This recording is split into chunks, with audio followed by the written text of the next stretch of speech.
Hi అండి, అందరు బాగున్నారా? నేనైతే చాలా బాగున్నా. ఈరోజు టమాటా నిల్వ పచ్చడి చేసినండి. చాలా టేస్ట్గా ఉంటుందండి ఈ పచ్చడి. ఇలా చేసుకొని చూడండి, పిల్లలైనా పెద్దవాళ్ళైనా చాలా ఇష్టంగా తింటారండి. ఇది 3-4 నెలలు నిల్వ ఉంటుందండి ఈ పచ్చడి. ఎలా చేసుకుందామో చూద్దాం పదండి. నేను ఇక్కడ టమాటా నిల్వ పచ్చడి చేస్తున్నాండి. టమాటాలు 1 kg తీసుకున్నాను. ఇలాగా మంచి పండిన టమాటాలు తీసుకోవాలి. టమాటాలు వాష్ చేసి ఇలాగా తొడిమెలు తీసేసి పెట్టుకున్నానండి. ఇవి తొడిమెలు తీసుకొని వాష్ చేసి పెట్టేసుకున్నా. ఇలాగా ఒక క్లాత్ తీసుకొని తడి లేకుండా తుడుచుకోవాలండి. ఇలాగా వాటర్ లేకుండా తుడిచేసుకుంటే సరిపోతుంది. ఇలా పండిన టమాటాలు తీసుకుంటే చట్నీ బాగుంటుందండి. ఎక్కువ రోజులు నిల్వ కూడా ఉంటుంది, బాగుంటుంది. ఇట్లా టమాటాలు అయితే కట్ చేసుకుంటున్నాండి. ఇలా కట్ చేసి పెట్టేసుకోవాలి. టమాటాలు 4 ముక్కలు కట్ చేసుకున్నామంటే సరిపోతుందండి. మంచిగా ఉడకబెట్టుకుంటాం కదా, 4 ముక్కలు కట్ చేసుకుంటే సరిపోతుంది.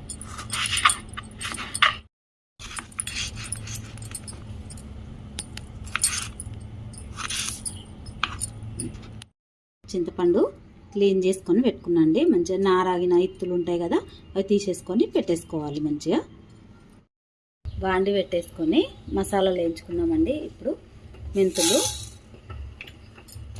అలాగే ఆవాలు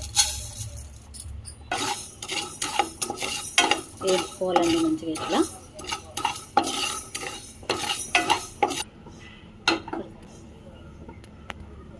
ఇవి వేగిపోయినాయండి. తీసేసుకుంటున్నాం మిక్సీలో. ఇక్కడ టమాటాలు అయితే వేసేసుకుంటున్నాండి. ఇక్కడ చింతపండు కూడా ఇందులోనే వేసేసుకుందామండి. వేసేసుకొని మంచిగా కలిపేసి పెట్టేసుకోవాలి.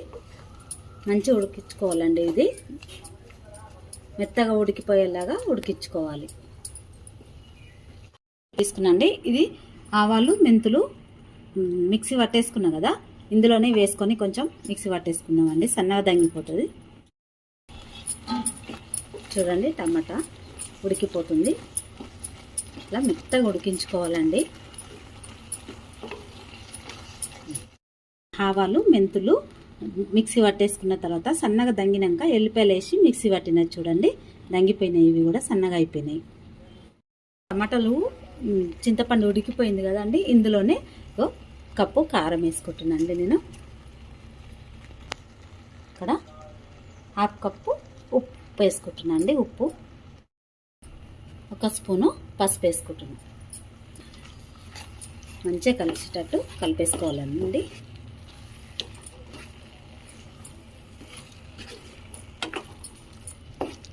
ఇలాగా కలిపేసుకోవాలి.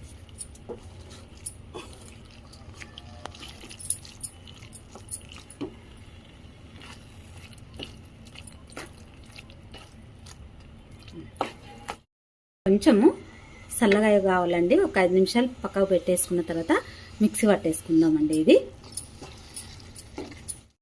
చూడండి, టమాటా అయితే ఇలాగా మిక్సీ పట్టేసుకున్నా. మెత్తగా ఉడకబెట్టుకోవాలి. టమాటా, చింతపండు, కారం, ఉప్పు వేసుకొని పసుపు వేసుకొని ఉడకబెట్టుకొని ఇట్లా మిక్సీ పట్టుకోవాలండి. ఇలాగ అవుతుంది.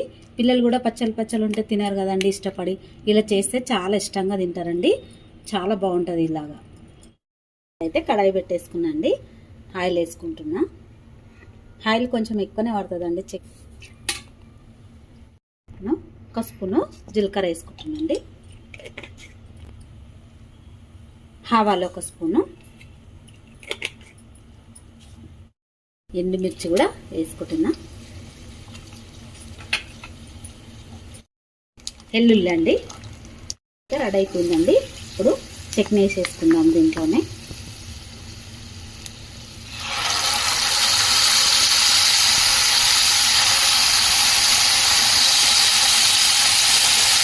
ఆవాలు, మెంతులు, ఎల్లుల్లి మిక్సీ పట్టి పెట్టుకున్నాం కదండి, అది ఇప్పుడు వేసేసుకుంటున్నాం. మంచిగా కలిపేసుకుందాము. కలిసిపోతుందండి, ఏం కాదు. ఇప్పుడు వేసుకున్నాం కానీ ఏం కాదు.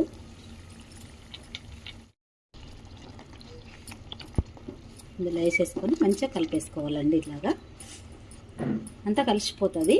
మంచిగా అవుతుంది. ఇప్పుడు కదా కొద్దిసేపు ఇలాగే ఉడికించుకోవాలి. పచ్చితనం అంతా పోతే ఇది 2 నెలలు నిల్వ ఉంటుందండి.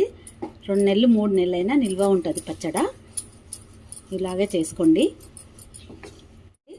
ఇలాగా నూనెలో ఉడికించుకోవడం వల్ల టేస్ట్ బాగా అవుతుంది, మళ్ళీ నిల్వ కూడా ఎక్కువ రోజులు ఉంటుందండి. చూడండి, మా వీడియో కనుక నచ్చినట్టయితే లైక్ చేయండి, షేర్ చేయండి, సబ్స్క్రైబ్ చేసుకోండి మరి.